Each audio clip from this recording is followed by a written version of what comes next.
Karnataka KCET ಮತ್ತು neat ವಿದ್ಯಾರ್ಥಿಗಳು ಯಾರು ಕೌನ್ಸಿಲಿಂಗ್ ಅಟೆಂಡ್ ಮಾಡ್ತಾ ಇದ್ರು ಅಂತವರಿಗೆ ಸೆಕೆಂಡ್ ರೌಂಡ್ ಆಪ್ಷನ್ ಎಂಟ್ರಿಯನ್ನು ಅವಕಾಶ ಮಾಡಿಕೊಡಲಾಗಿದೆ.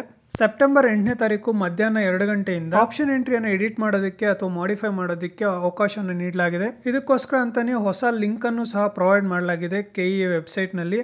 ಹಾಗೇನೆ ಅಥವಾ ಓಲ್ಡ್ ಲಿಂಕ್ ಏನಿತ್ತೋ ಆ ಲಿಂಕ್ ನ ಸಹ ಯೂಸ್ ಮಾಡಿಕೊಂಡು ನೀವು ಆಪ್ಷನ್ ಎಂಟ್ರಿಯನ್ನು ಎಡಿಟ್ ಮಾಡಬಹುದು.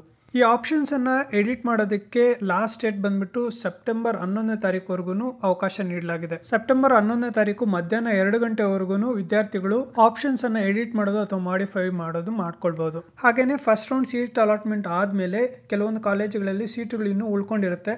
ಅಂತಹ ಉಳ್ಕೊಂಡಿರುವಂತಹ ಸೀಟ್ಗಳನ್ನ ಸೀಟ್ ಮ್ಯಾಟ್ರಿಕ್ಸ್ ಅನ್ನ ನಿನ್ನೆ KEA ವೆಬ್ಸೈಟ್ ನಲ್ಲಿ ಪ್ರಕಟಿಸಲಾಗಿದೆ. ಈ ಉಳ್ಕೊಂಡಿರೋ ಸೀಟ್ಸ್ ಬಂದ್ಬಿಟ್ಟು ಯಾರ್ಯಾರು ಫಸ್ಟ್ ರೌಂಡ್ ಅಲ್ಲಿ ಚಾಯ್ಸ್ 3 ಅಥವಾ ಚಾಯ್ಸ್ 4 ಆಯ್ಕೆ ಮಾಡ್ಕೊಂಡಿರ್ತಾರೆ, ಹಾಗೇನೆ ಯಾರ್ದಾರ್ದು ಸೀಟ್ಸ್ ಕ್ಯಾನ್ಸಲ್ ಆಗಿದ್ರೆ ಅಥವಾ ಹೊಸ ಸೀಟ್ಸ್ ಏನಾದರೂ ಆ್ಯಡ್ ಆಗಿದ್ರೆ ಅಂದರೆ ಸೀಟ್ ಮ್ಯಾಟ್ರಿಕ್ಸ್ಗೆ ಹೊಸ ಸೀಟ್ಸ್ ಏನಾದರೂ ಹೊಸ ಕಾಲೇಜಸ್ದು ಆ್ಯಡ್ ಆಗಿದ್ರೆ ಅಂಥ ಸೀಟ್ಸ್ ಎಲ್ಲನೂ ಸೇರಿಸಿ ಒಂದು ಸೀಟ್ ಮ್ಯಾಟ್ರಿಕ್ಸ್ ಪ್ರಕಟಣೆ ಮಾಡಲಾಗಿದೆ.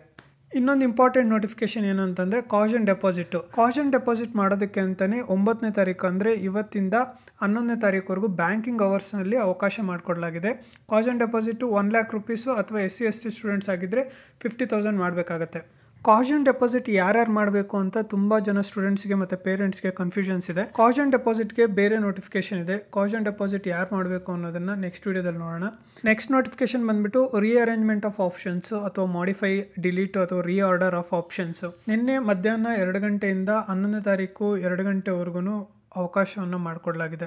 ಯಾರ್ಯಾರು ಚಾಯ್ಸ್ 2 ಮತ್ತು ಚಾಯ್ಸ್ 3 ಅನ್ನು ಸೆಲೆಕ್ಟ್ ಮಾಡ್ಕೊಂಡಿರ್ತಾರೋ ಅಂಥವ್ರಿಗೆ ಈ ಆಪ್ಷನ್ ಇರುತ್ತೆ. ಚಾಯ್ಸ್ 2 ಸೆಲೆಕ್ಟ್ ಮಾಡ್ಕೊಂಡಿರೋ ವಿದ್ಯಾರ್ಥಿಗಳಿಗೆ ಅವ್ರಿಗೆ ಆಲ್ರೆಡಿ ಒಂದು ಕಾಲೇಜನ್ನು ಅವ್ರಿಗೆ ಯಾವುದು ಅಲಾಟ್ ಆಗಿರುತ್ತೋ ಆ ಕಾಲೇಜನ್ನು ಬ್ಲಾಕ್ ಮಾಡಿಕೊಂಡು ಹೈಯರ್ ಆಪ್ಷನ್ಸ್ಗೆ ವೆಯ್ಟ್ ಮಾಡ್ತಾ ಇರ್ತಾರೆ. ಅಂಥವರು ಹೈಯರ್ ಆಪ್ಷನ್ಸ್ನ ಮಾತ್ರ ಎಡಿಟ್ ಅಥವಾ ಡಿಲೀಟ್ ಮಾಡ್ಬೋದು. ಎಡಿಟ್ ಅಂತ ಅಂದರೆ ಹೈಯರ್ ಆಪ್ಷನ್ಸಲ್ಲಿರೋವಂಥ ಆಪ್ಷನ್ಸನ್ನು ಮೇಲೆ ಕೆಳಗಡೆ ಮಾಡ್ಬೋದು.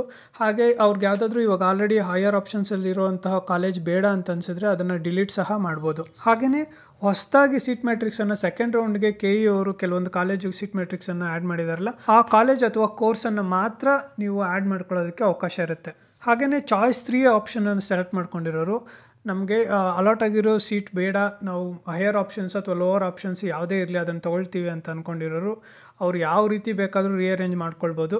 ಇರೋ ಕಾಲೇಜಸ್ನ ಯಾವುದಾದ್ರು ಆಪ್ಷನ್ ಎಂಟ್ರಿ ಮಾಡಿರ್ತಾರೋ ಅವು, ಅಥವಾ ಫಸ್ಟ್ ರೌಂಡ್ ಆದಮೇಲೆ ಕೆಲವೊಂದು ಕಾಲೇಜ್ ಸೀಟ್ ಮೆಟ್ರಿಕ್ಸ್ ಇನ್ಕ್ರೀಸ್ ಆಗಿದೆ, ಸೊ ಅಂಥ ಆಪ್ಷನ್ಸನ್ನು ಮಾತ್ರ ಆ್ಯಡ್ ಮಾಡ್ಕೊಳ್ಳೋ ಅವಕಾಶ ಇರುತ್ತೆ. ಚಾಯ್ಸ್ 2 ತೊಗೊಂಡಿರಲಿ ಅಥವಾ ಚಾಯ್ಸ್ 3 ತೊಗೊಂಡಿರಲಿ ಈ ಆಪ್ಷನ್ ಎಂಟ್ರಿ ಮಾಡೋದು ತುಂಬಾ ಇಂಪಾರ್ಟೆಂಟ್ ಆಗುತ್ತೆ.